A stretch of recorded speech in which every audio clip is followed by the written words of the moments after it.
기쁘고 복된 주님의 날, 오늘 주시는 말씀은 마태복음 4장 18절에서 22절입니다. 마태복음 4장 18절에서 22절. 우리 한 절씩 교독식으로 읽고 22절은 다 함께 읽겠습니다. 예수께서 갈릴리 바닷가를 걸어가시다가 두 형제 베드로라는 시몬과 그와 형제가 아닌 안드레가 그물을 던지고 있는 것을 보셨다. 그들은 어부였다. 그래서 그들에게 말씀하셨다. 나를 따라오너라. 나는 너희를 사람을 낚는 어부로 삼겠다. 그들은 곧 그물을 버리고 예수를 따라갔다. 거기에서 조금 더 가시다가 예수께서 다른 두 형제 곧 세베대 아들 야고보와 그의 동생 요한을 보셨다. 그들은 아버지 세베대와 함께 배에서 그물을 깁고 있었다. 예수께서 그들을 부르셨다. 같이 읽습니다. 그들은 곧 배와 자기들의 아버지를 놓아두고 예수를 따라갔다. 아멘. 지금은 공식 명칭이 크루로 바뀌었지만 원래는 아시죠? CCC라고 캠퍼스 크루세이드 for Christ의 약자인데 대학생 선교회라는 단체가 있습니다. 우리가 후원하는 김희기 선교사님이 이 크루 소속으로 지금 대학생 사역 열심히 하고 계시는데, 저도 대학 다닐 때 CCC 활동을 하다가 대학 졸업하고는 신학대학원에 입학해서 파트타임 간사로 잠깐 사역한 적이 있어서 이 CCC와는 인연이 깊습니다. 미국에서 시작한 선교단체인데 이 선교회에서 1976년에 미국에서 I found it 이라는 표어로 대규모 전도 운동을 펼쳤습니다. 미국 전역의 교회들이 동참하면서 교인들이 차 범퍼 스티커도 만들어서 붙이고 다니고 빌보드에 광고하고 이 배지도 이렇게 만들어서 달고 다녔습니다.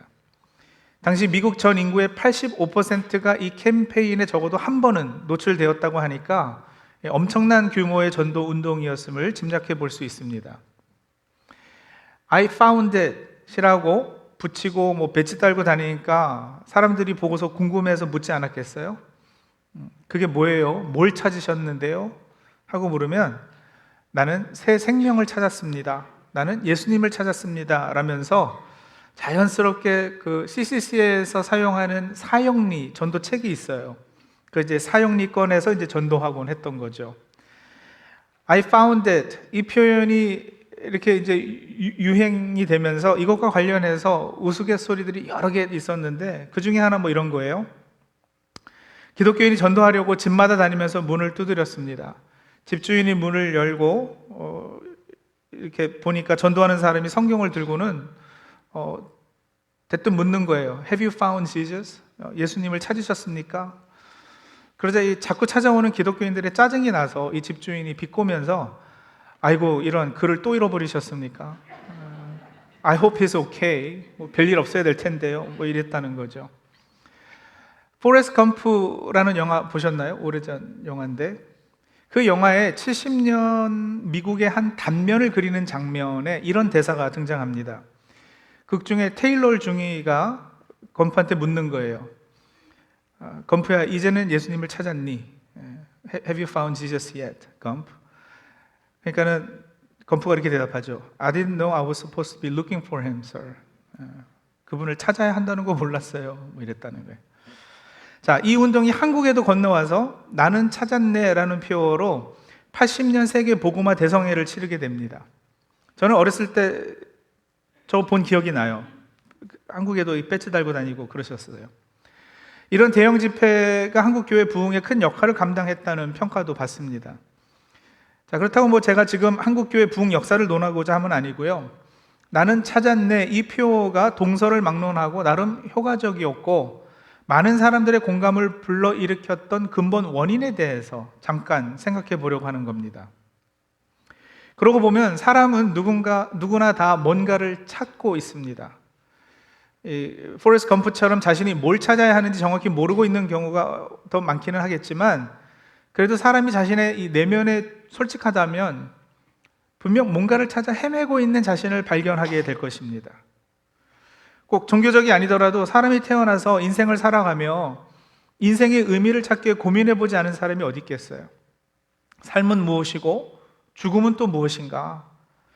한 번 살고 이렇게 죽으면 그냥 끝인가? 혹시 그 이후에 뭔가가 있을 건가? 이 한 번 살고 죽는 이 인생에 달하면 삶을 어떻게 살아야 하지? 내가 좋아하는 거 하고 즐기며 살다 가면 되는 거 아닌가? 아니야. 그래도 한 번 사는 인생 보람되고 또 이름 석자는 남기고 가야 하지 않겠는가? 내가 지금 잘 살고 있나? 이렇게 살고 있는 게 맞는 건지? 아무리 먹고 살기가 바빠도 살면서 이런 고민하느라고 적어도 한 번쯤은 밤을 지새우지 않은 인생은 없을 겁니다. 인간은 절대 의식주만 해결된다고 만족하며 살아갈 수 없습니다. 인간은 끊임없이 삶의 의미를 찾아 헤맵니다. 사람이 짐승과 다른 점이 바로 그 부분일 거예요. CCC 간사할 때 만난 학생 중에 우리 모임에 아주 뜨문뜨문 나오던 친구가 하나 있었어요. 성경에 관해서 질문도 많고 분명 뭔가를 이렇게 찾고 있다는 느낌이 강한 친구였는데, 이 친구가 우리 모임에 나오기 전에는 뉴에이지 사상, 뉴에이지 운동에 한참 빠져 있었다고 말했어요. 그래서 그랬는지 성경 공부 모임에서도 이 분위기에 어울리지 않게 유체 이탈 경험, 염력으로 물건을 움직여 보려고 훈련하고 있다, 라든지, 이 사람을 딱 보면 그 사람에게서 품어 나오는 아우라가 있는데 사람마다 그 아우라 색깔이 다르다는 거예요. 그런 게 자기 눈에 보인대요. 이런 이야기를 간혹 했어요. 그런데 함께 성경을 공부하면서도 뭔가 이렇게 껍데기만 있는 것 같은 느낌이 들고 싸하더니만 결국에는 이단에 빠져버리고 말았습니다.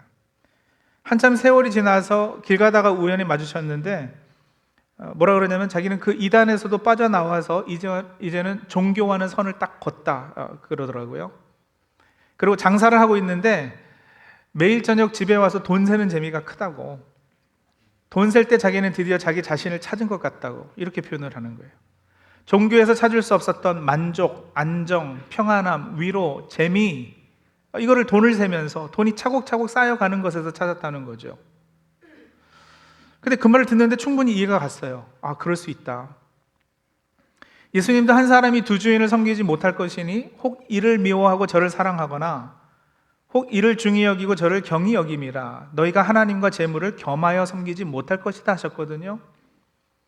무슨 말이냐면 재물은, 돈은 충분히 하나님의 경쟁 대상이 된단 말입니다.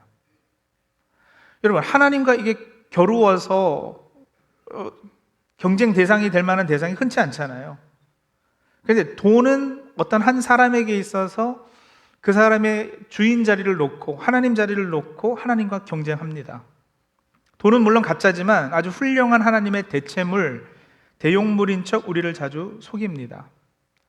그 친구 연락이 끊겨서 요즘 어떻게 지내는지 모르겠는데 또 다른 대체물을 찾아 헤매고 있는 건 아닌지, 아니면 아직도 돈 세는 것에 가장 큰 만족과 의미를 두고 살아가는지 잘 모르겠어요. 지난주 설교와도 약간 연결되는 부분인데 요즘은 특히 더 사람들이 이 음모론에 취약한 것 같습니다. 기독교 안에서도 약간씩 부수적인 부분이 변경되기는 해도 그 중심 내용이 지난 몇십 년 동안 바뀌지 않고 되풀이되는 음모론이 있습니다. 666과 관련한 것인데 들어보셨죠? 한동안은 바코드가 요한계시록에 나오는 짐승의 표 666이다 그랬어요.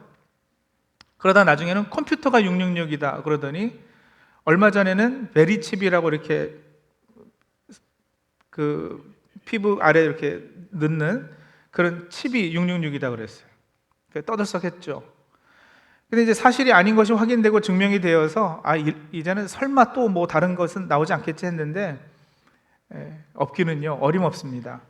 팬데믹 기간에 또 이와 관련한 음모론이 기승을 부렸는데 마이크로소프트 회사 빌 게이츠가 코로나 바이러스를 일부러 세상에 퍼뜨리고 세상 사람들에게 백신을 맞게 해서, 그리고 그 백신에는 사람 DNA를 바꾸게 하는 물질도 넣고 눈에 보이지 않는 아주 내노 칩도 넣어가지고 결국에는 사람을 자신의 노예로 만들 것이다라는 그 음모론이 돌았어요. 코로나 백신이 666이다. 문제 있는 유명한 선교단체 대표가 이런 주장을 해서 한동안 방송에서는 비판도 많이 했습니다. 기독교인들이, 그것도 교회 착실히 다니고 주로 봉사도 많이 하고 직분도 가지고 있고 열심히 하던 사람들이 왜 이런 말도 되지 않는 음모론과 특히 이런 극단적 세대주의 종말론에 빠질까? 여러분, 왜 그런 것 같으세요?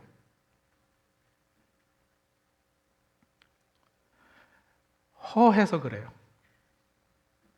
마음이 공허해서 그런 거예요.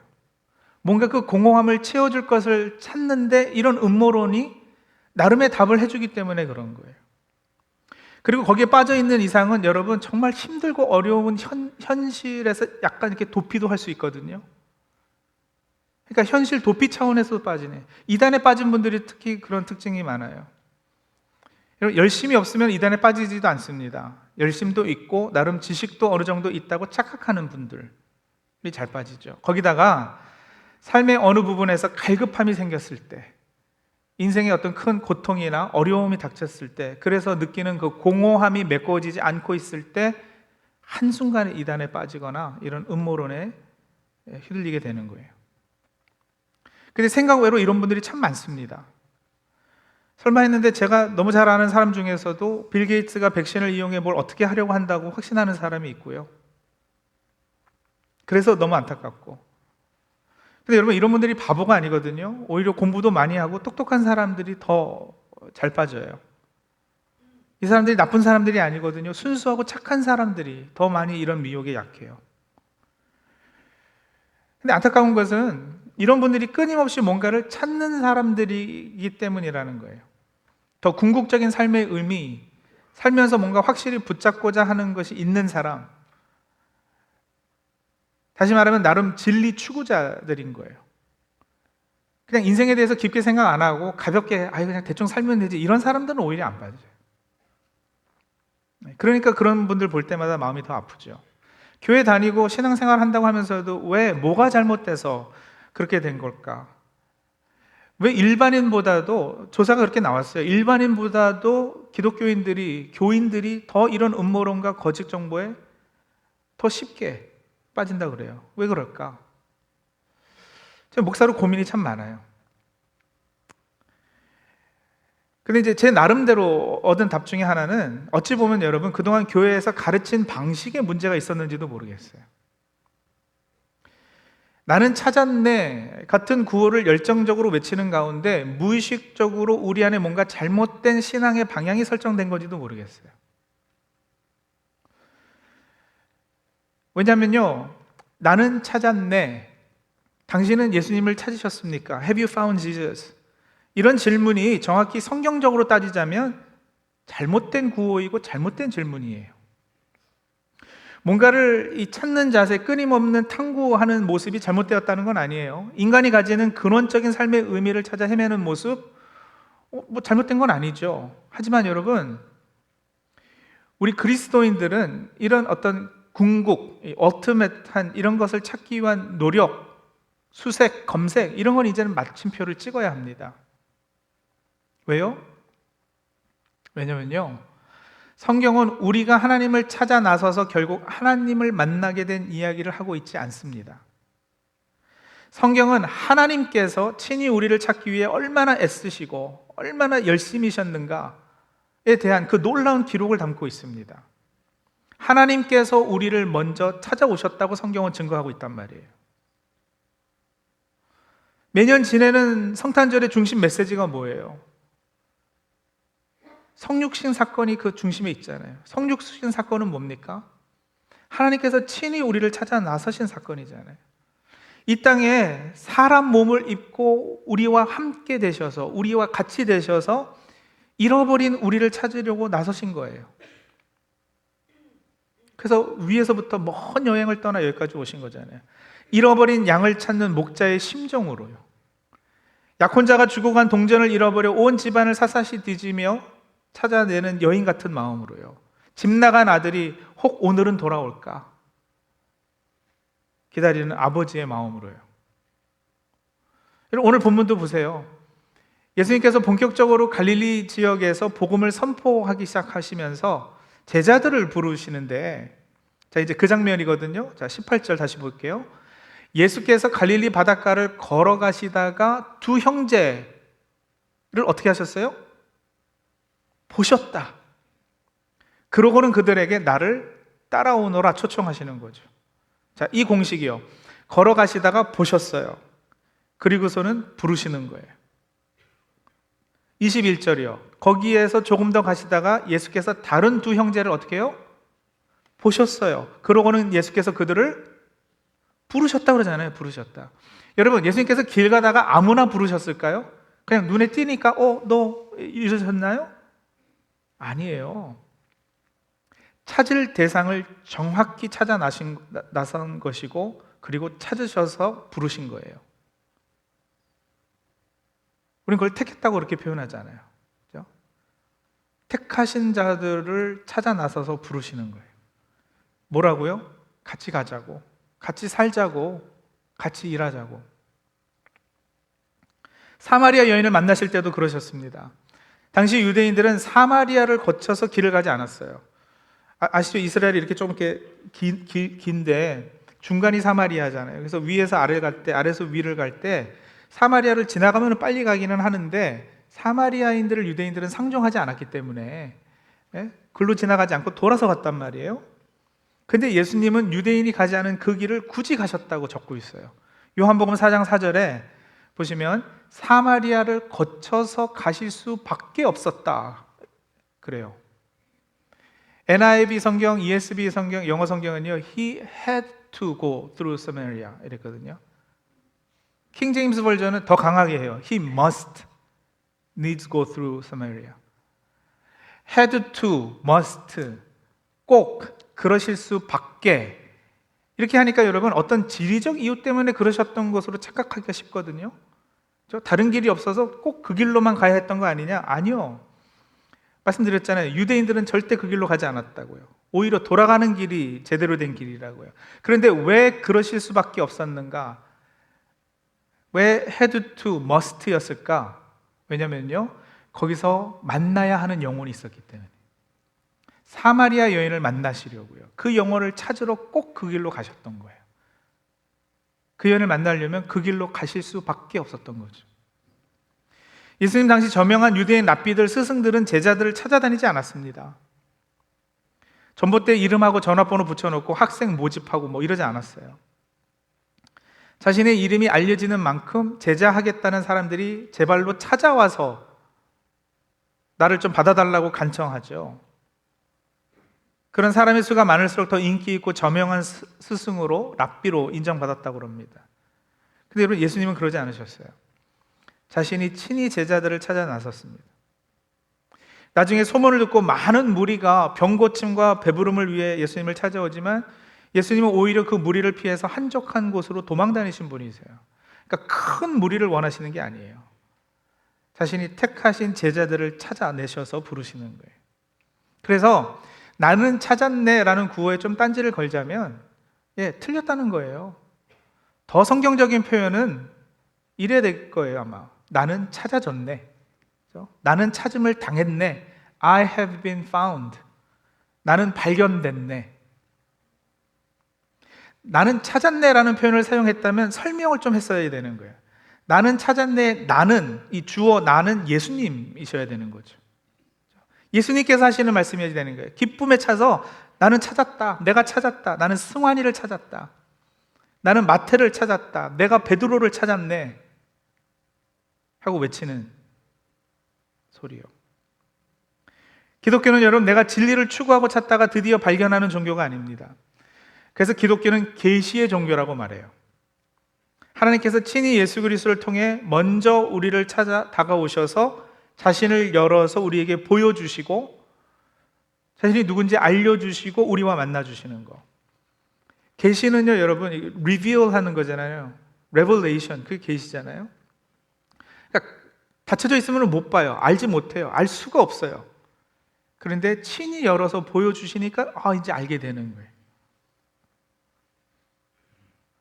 그러니 여러분, 시작이 항상 하나님 쪽에서부터, 이니셔티브가 하나님 쪽에서부터 되는 거죠. 신앙이 뭐냐? 신앙은 여러분, 우리가 잘못 생각하는 게 뭐냐면 우리가 열심히 찾고 우리가 열심히 노력하고 그렇게 해서 열심히 해서 드디어 하나님을 만나고 하나님께로부터 복을 얻어내고 이런 걸 신앙이라고 착각하는데 아니요. 신앙은 찾는 것이 아니라 먼저 다가오신 하나님에게 그저 응답하는 거예요. 성경적 신앙은 우리가 하나님을 찾는 것이 아니라 이미 예수 그리스도를 통해 우리에게 찾아오시고 우리를 부르시는 하나님께 응답하는 것. 제자들은 예수님께서 그렇게 찾아오셔서 부르셨을 때 곧 응답하셨습니다. 택한 사람들은 응답해요. 마태복음 오늘 본문 말씀 보세요. 그들은 곧 그물을 버리고 예수를 따라갔다. 사마리아 여인은 예수님을 만나고 바로 마을 사람들에게 달려가서 말해요. 와서 보십시오. 내가 메시아를 만났습니다.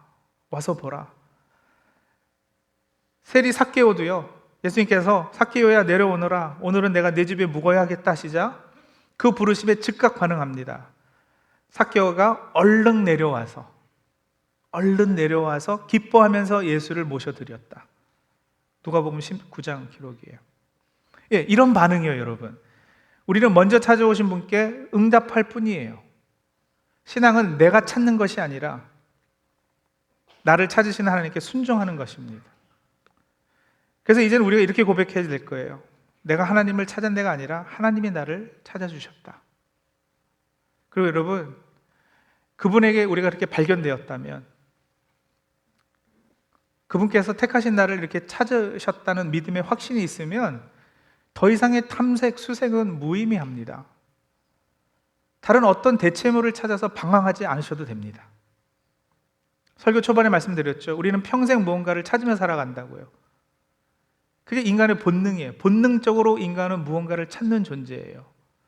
그 본능을 종교성이라고도 하는데, 본래 하나님과 사람이 사랑의 관계를 맺으며 살도록 하나님께서 창조하셨잖아요.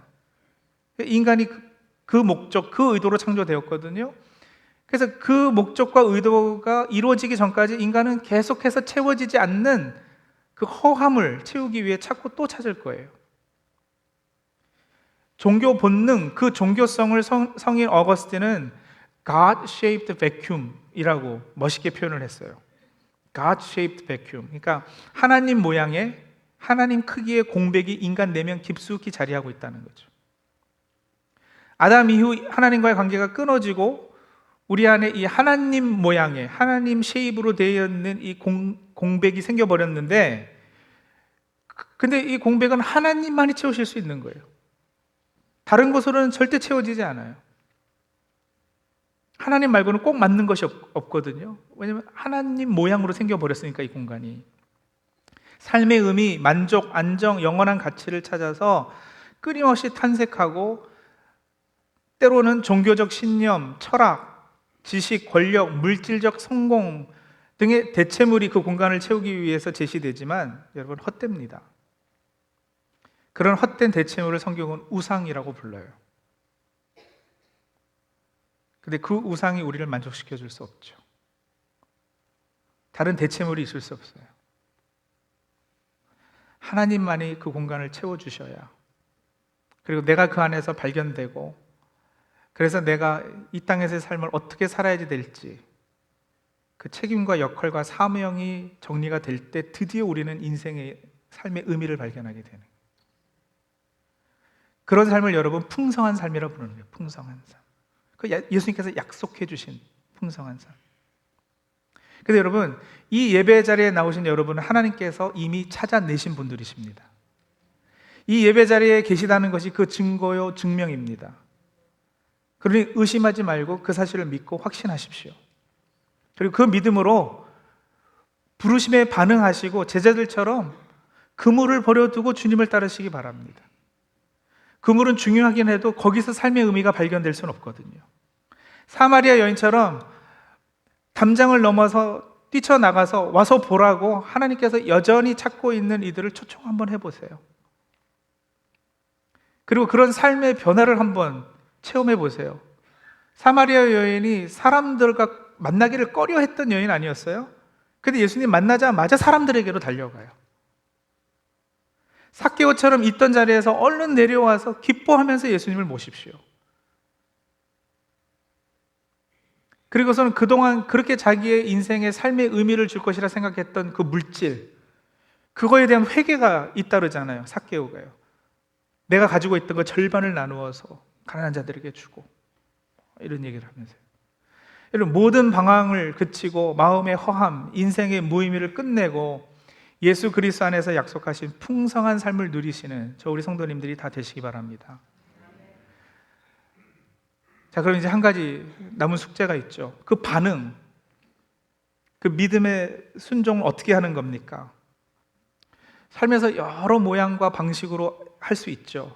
근데 여러분, 가장 대표되는 믿음의 응답은 바로 기도로 하는 거예요. 오늘 이런 기도를 각자 하시면 좋을 것 같아요. 사랑의 하나님, 오늘 저에게 말씀을 들려주시고 제 마음을 두드려 주심을 감사합니다. 저는 지금까지 제 인생을 스스로 찾아가려 했고 만족을 주는 것을 찾아 헤맸지만 진정한 의미와 생명은 오직 예수님 안에 있음을 깨닫습니다. 주님, 이제는 더 이상 방황하지 않겠습니다. 저를 찾아와 주신 예수님을 제 마음에 모십니다. 예수님이 저의 구주가 되시고 저의 인생의 주인이 되어 주시옵소서. 제 삶을 온전히 주님께 맡기고 주님과 동행하는 삶을 살기를 원합니다. 예수님의 이름으로 기도합니다. 이런 기도문이에요. 성도님들, 한번 눈을 감고 생각해 보세요. 혹시 하나님만이 채울 수 있는 공간을 다른 것으로 메꾸려고 뭔가를 찾아 헤매고 애쓰고 계시지는 않으신가요? 아직도 삶의 의미, 참된 의미를 발견하지 못해서 계속해서 여기저기 기웃거리고 다니고 계시진 않으세요?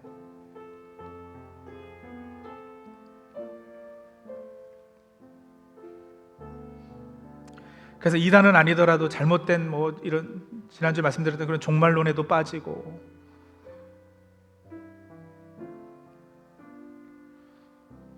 하나님 아닌 다른 어떤 것에 삶의 의미를 두고 살았다가 그것에 배반당하고, 그래서 이것이 아닌가 봐 하고서는 또 다른 것을 붙잡았지만 그것도 오래가지 못해서 또 다른 대체물을 찾고 하는 그것의 반복이진 않으세요? 근데 이제 그 방황을 그치십시오. 오늘 여러분은 예수님께서 불러주셔서 찾아주셔서 찾아내셔서 이 자리에 앉아 계시잖아요. 그러니 그 부르심에 이제 반응만 하시면 돼요.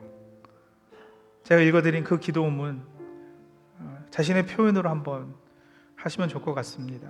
예수님 영접하는 기도 그동안 여러 번 했어요 하시는 분들도요, 물론 예수님 성령으로 우리 안에 내주하고 계시지만 다시 한번 내가 그 사실을 리마인드 할 필요가 있어요. 그 작업의 일환으로 이 기도를 다시 한번 하는 것도 좋을 것 같습니다. 하나님, 그동안 제가 다른 대체물을 찾아서 방황하고 삶의 의미를 찾지 못해서 참 허한, 공허한 그런 마음이 있었지만 이제 더 이상 방황하지 않겠습니다. 저를 찾아와 나를 불러주시는 예수님, 이제 제 마음에 모십니다. 저의 구세주가 되어주시고 제 인생의 주인이 되어 주옵소서. 내 삶을 온전히 주님께 맡기고 주님과 동행하는 삶을 살기를 원합니다. 도와주옵소서. 우리 이런 기도로 하나님 앞에 나가도록 하죠. 기도하겠습니다.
거룩하신 아버지 하나님, 우리가 주님을 찾아 헤매기 전에 이미 주님께서 우리를 부르셨고 우리를 사랑하셔서 친히 찾아오셨다는 사실을 마음에 새기고 확신할 수 있도록 도와주시옵소서.